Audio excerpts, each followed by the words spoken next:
అలసిపోయి సంతోషంగా ఉండే ఈ టైంలో నా కథ చెప్పి అనవసరంగా మిమ్మల్ని బాధ పెట్టాను. చచ్చా, అలాంటిదేం లేదు సార్.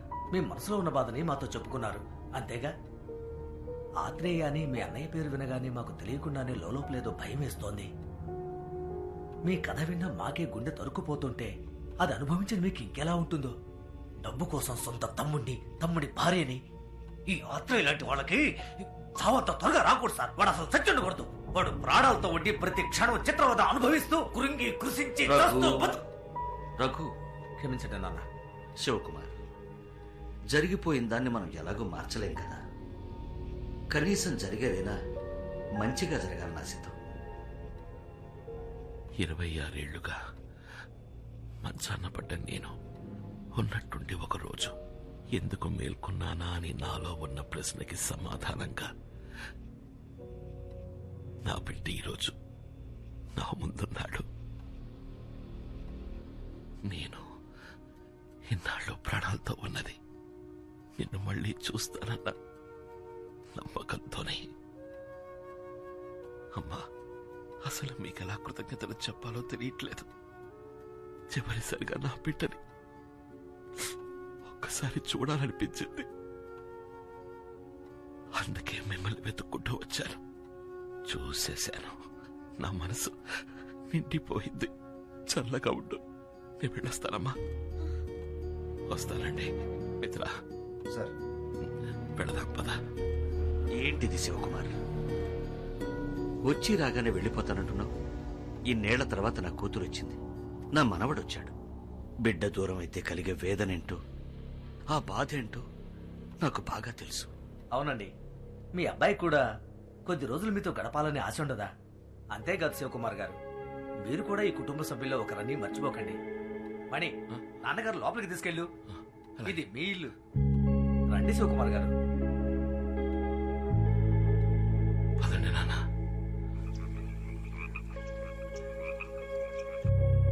ఇబ్బంది పెడుతున్నందుకు క్షమించాలి.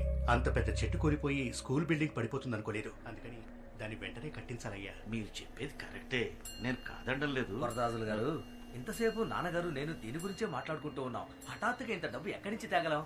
రండి శివకుమార్ గారు, రండి. రండి. ఊర్లో చిన్న ప్రాబ్లం, దాని గురించే మాట్లాడుకుంటూ ఉన్నాం అంతే. అంతా వింటూనే ఉన్నాను. స్కూల్ని మీరు ఆశపడ్డట్టు కట్టడానికి ఎంతవుతుంది? ఎంత లేదన్నా 1.5 కోటి అవుతుంది అనుకుంటా. దిగులు పడకండి, ఆ డబ్బు నేనిస్తాను. మీరు అనుకున్నట్టు పని మొదలు పెట్టండి. శివకుమార్, అంత డబ్బు మీరు ఇవ్వడం దేనికి? ఏంటండి, అది నా డబ్బు కాదు, మీ మనవడి డబ్బు. నిర్మోహమాటంగా తీసుకోండి. సరే, మీ ఇష్ట ప్రకారమే చేయండి. అయితే ఇంకే పళ్ళు మొదలు ఇప్పుడు సంతోషమేగా? అంత డబ్బు మీరు ఇస్తానన్నందుకు చాలా సంతోషంగా ఉంది. ఊళ్ళో పిల్లలందరికీ ఎంతో హెల్ప్ఫుల్ గా ఉంటుంది. చాలా థ్యాంక్స్ అంకుల్. సత్య, అంకుల్, ఆ బ్రీఫ్ కేస్ లోంచి చెక్ బుక్ తీయమ్మా.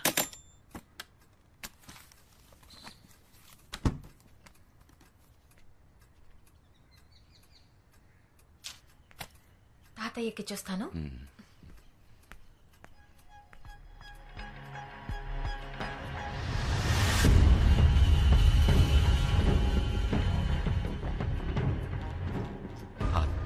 చెక్ ఇవ్వు. డేట్ తప్పుగా రాశారనుకుంటా. చెక్ ఇవ్వు. అమౌంట్ చెక్ చెయ్యాలి.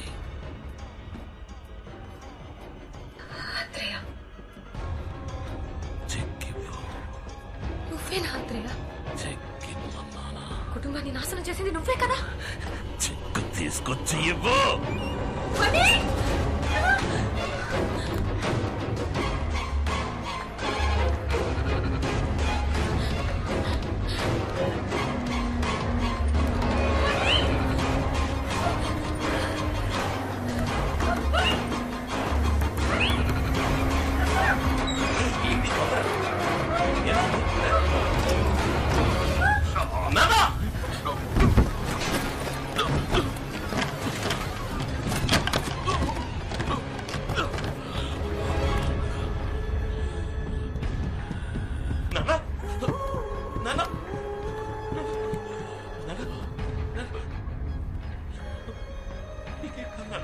కాదు నాన్న ఏమైపోతుంది ఒక్క నిమిషం.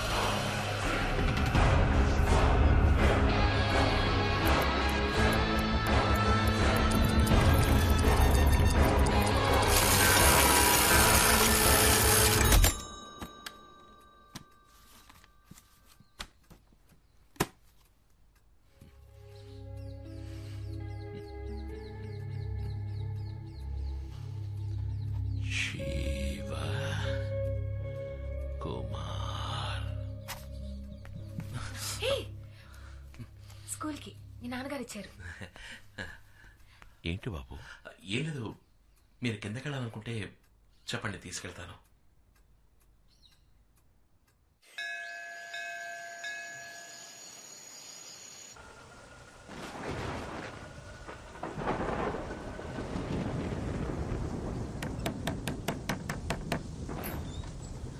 అంకుల్ ఏంటి, ఏమైనా కావాలా? మణి రూమ్ అక్కడ ఉంది. నేను నిన్ను చూడ్డానికే వచ్చానమ్మా. చెప్పండి. మణి నిన్ను ఇష్టపడుతున్నాడన్న విషయం వాడి ప్రవర్తన ద్వారా తెలిసింది. నువ్వు వాడికి తోడుగా ఉంటే వాడి జీవితం బాగుంటుంది. అందుకే నీ ఇష్టం ఏంటో తెలుసుకుందామని వచ్చాను. నన్ను మీ ఇంట్లో పెద్దవాళ్ళతో మాట్లాడమంటావా? మాట్లాడండి. సంతోషం అమ్మా. సరే, నువ్వు వెళ్ళి పడుకో. Good night uncle. Good night.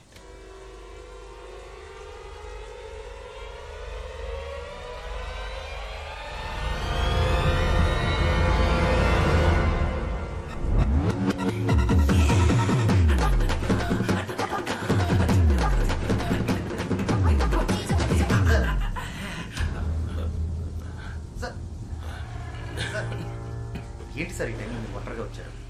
నన్ను పిలవచ్చు కదా. రండి సార్, రూమ్కి వెళ్దాం. అద్భుతంగా నటిస్తున్నారు కదా సార్. ఈ ఇంట్లో ఎవ్వరికీ అనుమానం వచ్చే ఛాన్సే లేదు. అందరినీ నమ్మించారు. అంతెందుకు, మిగతా వాళ్ళ నేను నమ్మేశాను. బాధపడుతున్నట్టు నటించవచ్చు, కానీ మనసులో అంత బాధ పెట్టుకొని సంతోషంగా ఉంటున్నట్టు ఎలా నటించగలుగుతున్నారు సార్? ఇంకా కొద్ది రోజులు మాత్రమే. మీరు ప్రాణాలతో ఉంటారన్న సంగతి అంత తేలిగ్గా ఎలా తీసుకోగలుగుతున్నారు సార్? ఇది మీ కొడుక్కి తెలియాలి సార్. తను మీ బిడ్డ, పైగా బాగా తెలివైన వాచ్ మెకానిక్. మీరు ఒక్క మాట చెప్తే చాలు, మీకోసం చేస్తాడు. చూడలేకపోయినా అమ్మని చూడాలని తపనతో చేస్తాడు. ఎలాగైనా సరే ఆ వాచ్ 26 సంవత్సరాలు వెనక్కి వెళ్ళేలా చేస్తాడు. మీ పరిస్థితిని మీరు చెప్పనంటున్నారు, నన్ను చెప్పనివ్వట్లేదు. పైగా రేపే ఇక్కడి నుంచి వెళ్ళిపోవాలని చెప్తున్నారు. సారీ సార్, ఇన్నేళ్ళుగా మీతో ఉండి మీకు ఏ సాయం చేయలేకపోతున్నా అన్న ఆవేదనతో ఇలా మాట్లాడుతున్నాను. తప్పైతే క్షమించండి. గుడ్ నైట్ మిత్ర. సరే సార్, గుడ్ నైట్.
ఏంటి బాబు?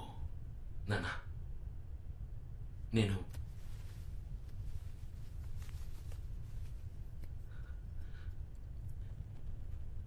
ఈ వాచ్ని మీకోసం మార్చేశాను. మీ అవసరానికి తగ్గట్టు మార్చేశాను. మీరు సృష్టించిన ఈ అద్భుతమైన వాచ్లో ఒక చిన్న మార్పు చేశానంతే.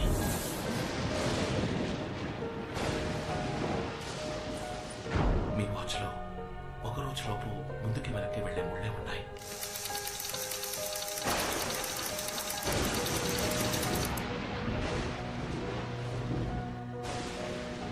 కానీ రోజుల్ని దాటి వెళ్ళగలిగే తారీఖు లేదు.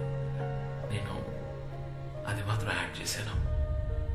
దీని సహాయంతో మీరు రోజుల తరబడి వెనక్కి వెళ్ళొచ్చు, నెలల తరబడి వెనక్కి వెళ్ళొచ్చు, ఏళ్ల తరబడి వెనక్కి వెళ్ళొచ్చు.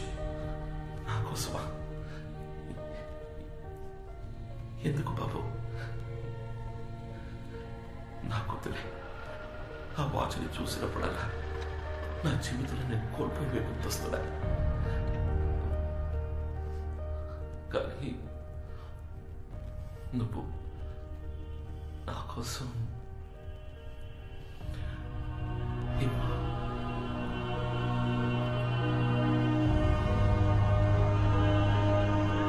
నాన్న, ఇప్పుడు మీరు అనుకున్నట్టుగా 26 ఏళ్ళు వెనక్కి వెళ్ళొచ్చు. నాన్న, మీకు ఆ తారీఖు టైము జ్ఞాపకం ఉందా?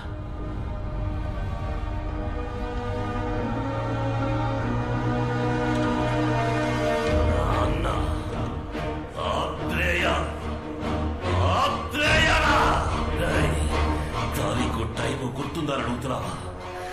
ఎలా మర్చిపోగలన్నా? 13/1/1990 సాయంత్రం 5 గంటలు ఈ వాచ్ సాయంతో చావునే జయిద్దామనుకున్న నేను జీవత్యమం అయిపోయిన రోజు, శివకుమార్ మీ అమ్మతో కలిసి చచ్చిన రోజు, వాళ్ళిద్దరిని చంపింది నేనేరా? వెళతా మళ్ళీ నేను అదే తారీఖు అదే టైంకి వెళతా.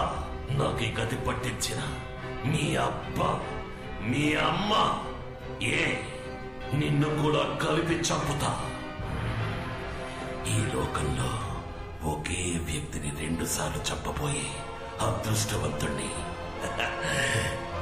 నేనేరా.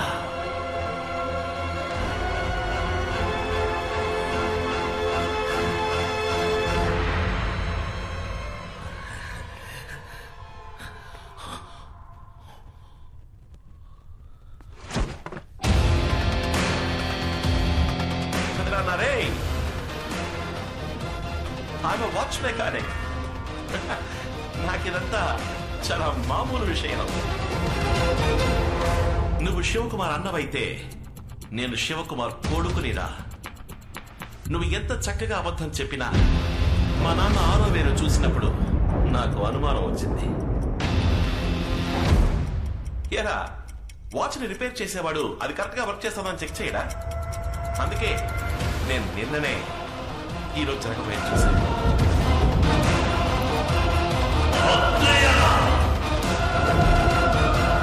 ఆ డమ్మీ వాచ్ని నీకెందుకు ఇచ్చినా తెలుసా? 26 ఏళ్ళు వెనక్కి వెళ్ళాలని నాకు తెలుసు.